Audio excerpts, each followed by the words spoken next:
So Aristotle's, and I hope I have another marker. Aristotle's first principle. I don't want to run out of ink.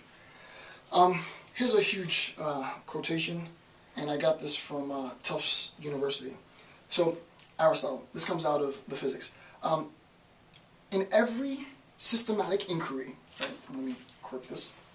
In every systematic inquiry, methodos, where there are first principles or causes or elements, knowledge in science results from acquiring knowledge. We're talking about the acquisition of knowledge, right? A-Q-U-I-S-I. Acquisition of Q... I can't spell that. A-Q-U-I. Acquisition of knowledge. Right? Acquisition of knowledge of these. For we think we know something just in case we acquire knowledge of the primary causes, the primary first principles, all the way to the element. It is clear then that in the science of nature, as elsewhere, we should first try to demonstrate questions about the first principle. The naturally proper direction of our road is from things we better know and clearer to us, things that we know, to things that are clearer and better known by nature. So things that we know clearly, and then things that are clearly understood within nature, and I'll talk about this. From the things known to us are not the same, the stuff that we know is not the same as the things known unconditionally. Hence, it is necessary for us to progress following this procedure from the things that are less clear by nature, the things that are unclear in nature, but clearer to us. It's things that we start. Let's begin. What he's saying is let's begin with the things that we know for certain, right? And then we try to take the things that we know for certain, and we go through this both inductive and deductive process to arrive at this first principle. What is this first principle? Generally speaking, there's many different ways of discussing this, but I'm going to identify it as the uncaused cause, and we'll talk about that in a second. But clear to us, towards things that are clearer and better known by nature. So here I have explained the uncaused cause and infinite regress. So really quick, Stephen Hawking's famously said, imagine that I go to see a famous yogi, and the yogi is in the middle of the forest, and I travel to the middle of the forest to see the yogi, and I ask the yogi, I know that the floor, the ground, the earth is supporting me, but what's supporting the earth? And the yogi says, well, it's standing on the back, I think I get this right, but the earth is resting on the back of an elephant. And I'm like, well, wow, so I'm standing on the earth and the earth is resting on the back of an elephant. Well, what's supporting the elephant? And the yogi says a turtle. And then I say, well, obviously the question is, well, what's supporting the turtle? And the question is turtles all the way down? Right? There's an infinite regress of turtles because for everything that I ask, there is something that else is required. So for every effect that I see, there's a cause for that effect, right? So this is a discourse on cause and effect, right? So if we're talking about cause and effect, then obviously I see myself in time, right?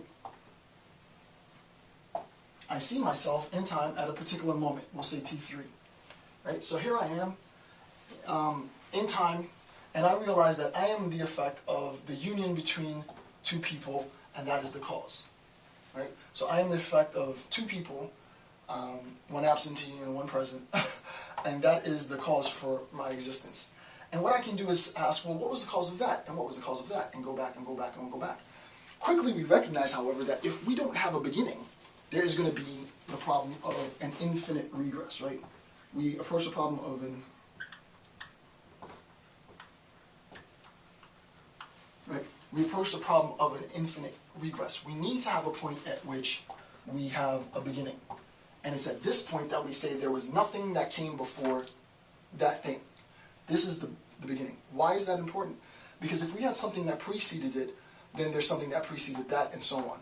If this is the foundational account, right, this becomes a type, if you will, of foundationalism. If this becomes a foundational account, the 0 hour, you know, then we recognize that reality, time, experience goes this way, not that way, right? So it goes that way. So, for example, there's that famous line in Kung Fu Panda, and it goes, yesterday was history, right? Yesterday was history, tomorrow is a mystery, but today is a gift, and that's why it's called the present, right? So in making sense of the present, we can't really have an understanding of the present, what today is, without an understanding of the past, right?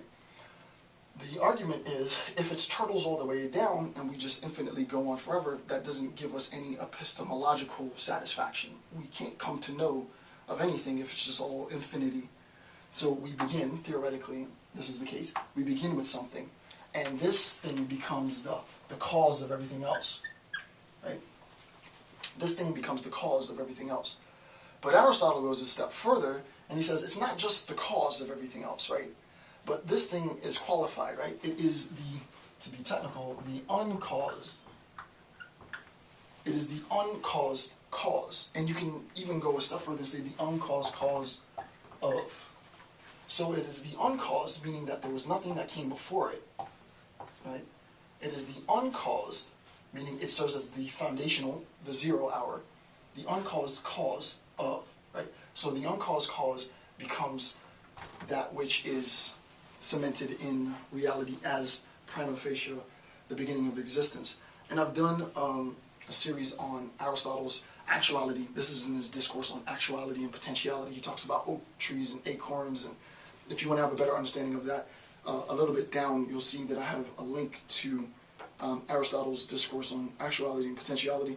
Watch those 4 videos. You'll know what this uncaused cause is, and a better understanding of sort of the contingencies built into the system. But you get the idea. We want to go all the way back to the beginning, right? And we want to make sense of what this beginning is. Obviously, now to incorporate this discourse back into the occult and occultism, scientists say that this beginning, this 0 hour, was the Big Bang, right? So scientists say that it was the Big Bang. Theists and occultists say it wasn't. It was the mind of God. And, you know, there is really no debate between anyone. The scientists aren't debating the theists or the occultists because the scientists can't afford to debate. They validate, in a sense, the debate by debating. So scientists say, no, it's the Big Bang.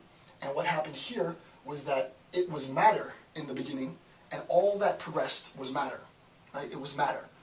And if you ask them, if you press them, well, how is it that was matter? Where did that matter come from? You know, they have the same problems that the theist has if you say, well, it was mind, and all it was God, right? Well, where did the mind of God come from, right? Wasn't it attached to some matter? So what we end up having is a schism, right, between the scientific community and then the theistic occultist community. The scientific community believes that it was matter. It was matter first, and then as we got to T3, now we can talk about mind.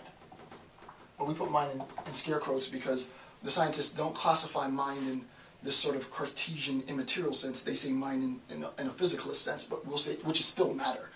But we'll say matter, mind. M-I-N-D, right? So that it was matter first, and then it was mind. The theists and the occultists say, no, what happened first it was mind. Specifically the mind of God, and then it was matter. So that you can see the antithetical, polemical nature of the discourse between the theist and the occultist, not to group them together, but the theist and the occultist, having a shared idea, and the scientific community. These two groups are, in a sense, against the scientists, right? The scientists are saying, listen, matter first, then mind, and now they're even saying it's just matter. It was only ever matter, and there is nothing else, right? So actually, to be technical, the distinction between matter and mind for the scientific community is itself a bit antiquated, because now it's just all matter, and it was only ever matter for the scientists. Most scientists, I think, I'm almost positive, would say that no, it's a physicalist, reductivist account of reality, and all that exists is quantifiable, empirical matter. There is no mind. If by mind you mean a material, blah, blah, blah. Theists say, no, it was mind and then matter. And I'm not going to go into the various religious traditions, but, you know, in the beginning was the Word, and the Word was God, and the Word was with God. Logos, let there be light, boom, stuff came into existence, right? It's just, I have a mind. My mind is that powerful, supernatural entity at that level. I say some stuff, everything comes into existence. It's just the way it is, right?